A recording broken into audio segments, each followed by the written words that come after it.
Ever wonder how adventurers in the Forgotten Realms keep track of time? In one of my previous videos, I asked about if you guys would be interested in seeing me cover the calendar system in the Forgotten Realms. Rex Young commented, "Calendar system for FR? Yes, please." So for Rex and others, this video is for you. GameMasters here, and from the days to months, and even years and beyond, the people of Faerun measure time in a way that's both practical and magical. Today, we're diving into the Calendar of Harptos, the system that governs every day of life across the Forgotten Realms, and we'll take a look at how it lines up with our own calendar as well. Much of what we're going to explore today about timekeeping in the Forgotten Realms comes from two books. The first is from the Old Grey Box Sets book, the Cyclopedia of the Realms, which came out back in the late 1980s. And the second book is the newest book, Forgotten Realms and Heroes of Faerun, that came out this year, 2025.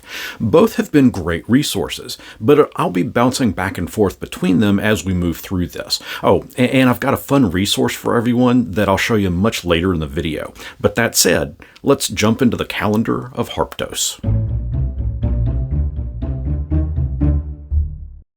The Calendar of Harptos is the most widely used calendar in Faerun. There are others.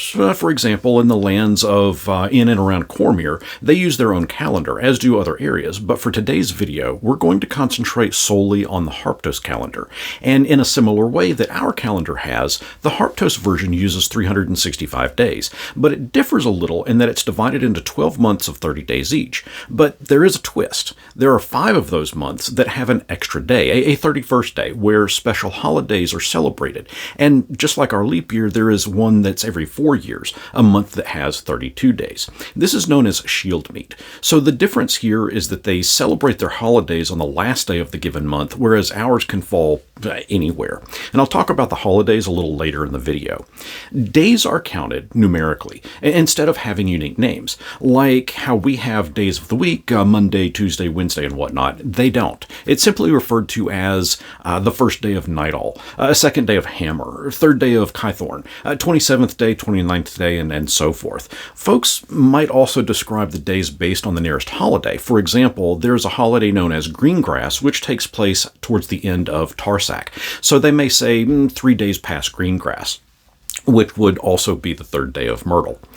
The current year is 1501 Dale Reckoning. Confused yet? Okay, I know. I've thrown a couple of words out there that I can imagine might not make sense without context. So let's go ahead and take a look at the actual Calendar of Harptos. And while I like this ring, actually, let's zoom in a little. Okay, there we go. Okay, while I like this ring, it's visual and how it depicts the names of the months, the corresponding holidays, and the Shield Meet leap year. I also want to share with you a more traditional view. Now, this can be found in the back of the Forgotten Realms Adventures in Faerun book, the very last page. Now, I haven't located it yet on D&D Beyond, and as you can see, the font here in this book is beyond tiny. My eyes are horrid, so for me to really see it, I need a good magnifying glass. But still, I do prefer this particular layout. It's just something that's more familiar since I'm used to looking at my own wall calendar. Now, I just mentioned Dale Reckoning. This would be similar to how we reference BC and AD in our calendar system. Dale Reckoning, or DR, was established when a peace stone was erected that represented an agreement between elves and humans, a unity of sorts, in which the elves of Faerun allowed humans to settle in the forests of Cormanthor. The current year, like we said, is in Faerun is 1501 Dale Reckoning. So it's been 1500 years since that unification. But let me know down in the comments if you'd like to see a dedicated video on the timeline of the Forgotten Realms. It goes back much, much further than 1DR, and it's a pretty fascinating history. That all said, let's check out the names of the months. As mentioned at the top of the video, I want to take a look at the calendar and show the corresponding match to our own calendar, and we're going to take a look at the holidays as we move through this. The Calendar of Harptos itself is named after the wizard that drafted it, Harptos of Calanth. The first month is the month of Hammer, also known as Deep Winter, and this would be the equivalent of our January. Towards the end of Hammer, we see the holiday known as Midwinter. This is more of a festival, and it can be referred to different names in different parts of the realms. For example, some may call it the High Festival of Winter. This would be if you were well-to-do, had plenty of wealth to your name and your family, and had a nice warm hearth. Others may call it Dead Winter because, well, some folks don't have that hearth to keep them warm, and this time of year can see many perish. But midwinter simply marks the midpoint of the cold season where the coldest days have now passed. Following the month of Hammer is the month of Altirak, also known as the Claw of Winter. February would be our equivalent. Thinking of the name Claw of Winter as that the cold itself has not quite lifted and the claws are still grasping at many folks. Chess is next, also referred to as the sunsets. Winter clouds are beginning to become lighter, parting, and sunsets are a beauty to behold. This would be what we would call March. The fourth month is known as Tarsak, the Claw of Storms, April for us. Warm air is beginning to roll, and when it clashes with what was left of the winter season, storms pop up. Not disastrous, just rain and otherwise life-bringing water for the grasses and trees. It is because of this temperature change to warmth and the arrival of the rain that they celebrate on the last day of Tarsak the holiday of green grass. This would represent the first day of spring for the folks of Faerun. Think flowers, bees, time to relax. May is our fifth month. In the Forgotten Realms, it's known as Myrtle, and in some locations, it's known as the Melting, save for regions in the far north, the Icewind Dales, those kind of areas. But this signifies the last bit of snow and ice has melted and crops are beginning to grow. Warmer days progress into the sixth month, known as Kythorn, the time of flowers. June is what we'd call it, but flowers continue to grow, crops start to thrive, and it's not too cold, it's not too hot. Kythorn is a pleasant month for most, but it does also mark the ending of the cooler spring weather. July for us begins to see the cooler spring months grow much warmer. In Faerun, they call the month of that month Flame Rule or Summertide. The month may start off comfortable, but just like how it can happen for us, things begin to get warm quick. The last day of the month sees a festival called Midsummer. This is the midpoint of summer, and most folks will spend the day eating, enjoying the crops that they grew. Now, right here, I want to show a comparison between the two books and how they describe midsummer. I bring this up for a very specific reason, which I'm going to explain in just a moment. In the original book from the late 1980s, it describes midsummer as midsummer, called Midsummer Night or the Long Night, is a time of feasting and music and love. In a ceremony performed in some lands, unwed maidens are set free in the woods and hunted by their would-be suitors throughout the night. Betrothals are traditionally made up upon this night. It is very rare indeed for the weather to be bad during the night. Such is considered a very bad omen, usually thought to foretell famine or plague. Now, the new book describes this as midsummer. The midpoint of summer is a day of feasting, carousing, betrothals, and basking in the pleasant weather. Storms on Midsummer Night are seen as bad omens and signs of ill fortune, and sometimes interpreted as divine disapprovals of the romances begun or marriages promised that day. What I really like about this, and this is kind of a reflection throughout both of the new books, but like what I like here is their Wizards of the Coast's connection, support of the original text. They aren't exactly rewriting the narrative of what has come before, but rather are simply bringing it forward. Remember, too, at the top of this video that I mentioned something about a cool resource that I'm going to share. What I just said, that WotC isn't rewriting that narrative, that specifically ties into the attention of the past and the detail that they have brought into these new books. But again, I'll share that resource towards the end of this video. That little tangent aside, every 4 years, just after midsummer, they celebrate the great holiday of Shieldmeet. Leap year is what we would call it, but during Shieldmeet, folks come together, rulers and subjects, and renew pacts, contracts, and forge new treaties.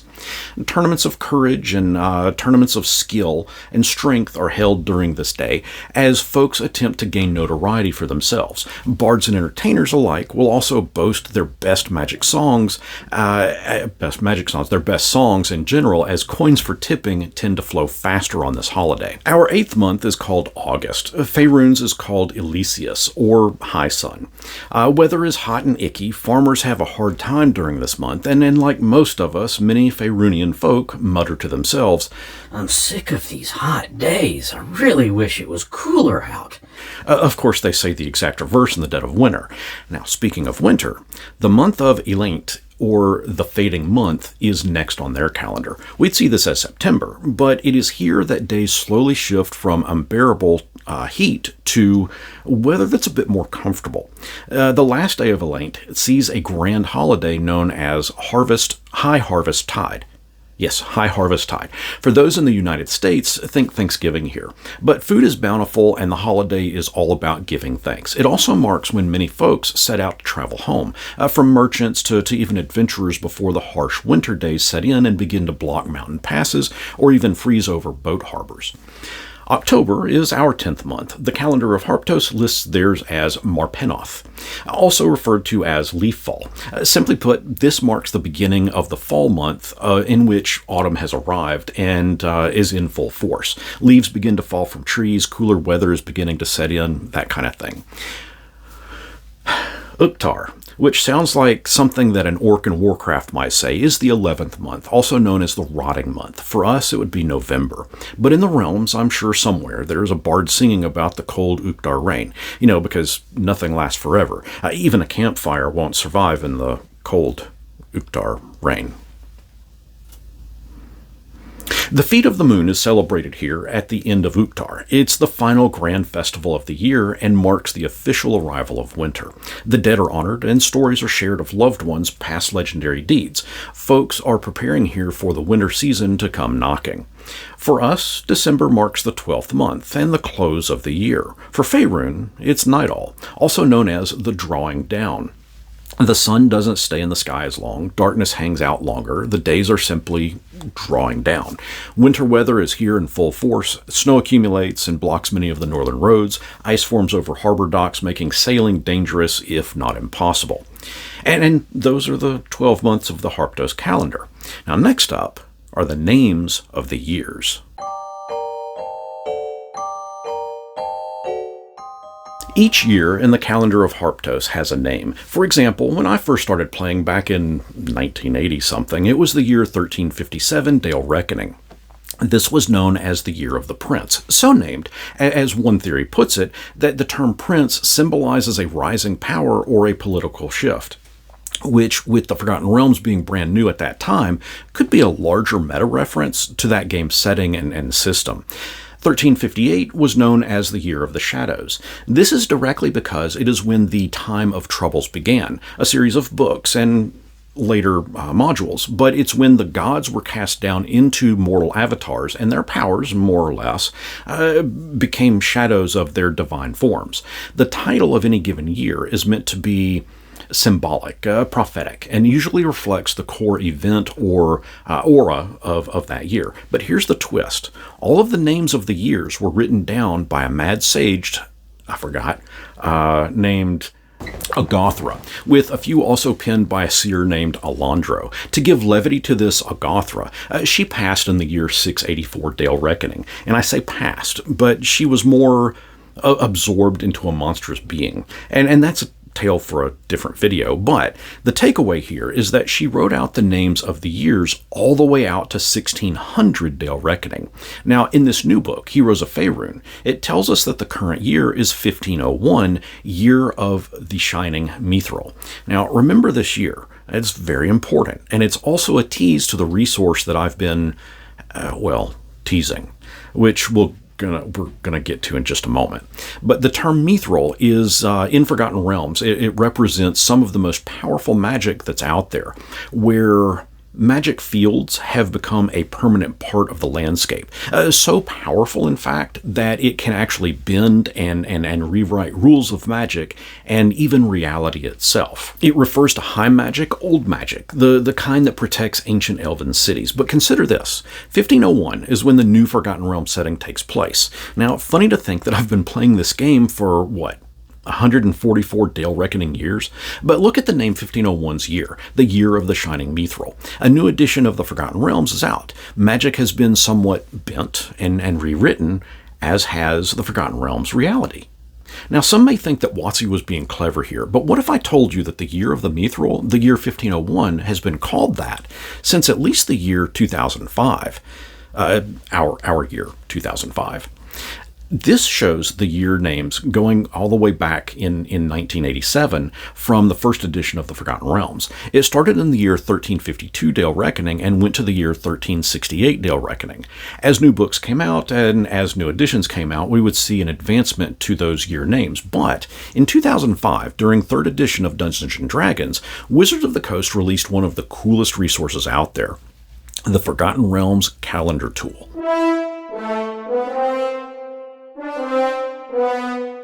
This is what I've been teasing, the Forgotten Realms Calendar Tool. And I'll show you where you can get it in a moment, but what this tool lets you do is go to any given date within the Harptos calendar and you can see the days of the month, the year's name, what holiday may be listed. It gets pretty granular, including even the phase of the moon, Saloon. Plus, it lists out the years from negative 700 Dale Reckoning all the way up to the year 1600 Dale Reckoning. And guess what?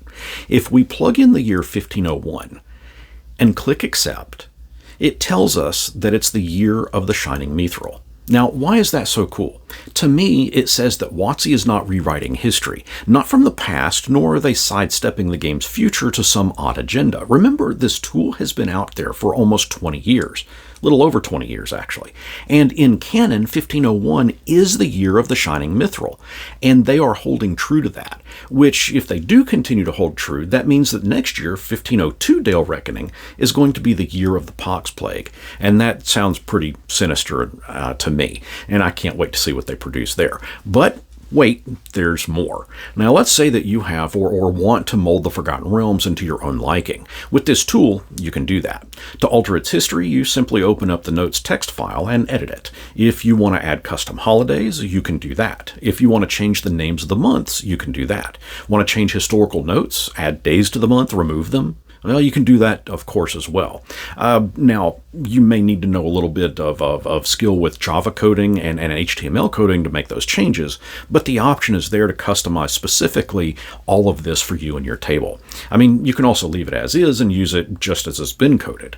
Now, if you want to know where to find this tool, I'm going to tell you. But first, I need to thank everyone for watching today's video. I also need to thank all of my YouTube members and Patreon supporters, as their contributions to the channel have made it so that I didn't need to take on a sponsored ad for today's video, which, come on, most folks skip that part of the video anyways, right? And if you would like to contribute to the channel, I'll leave a link to my Patreon down in the description, as well as right down below me here in my little talking box.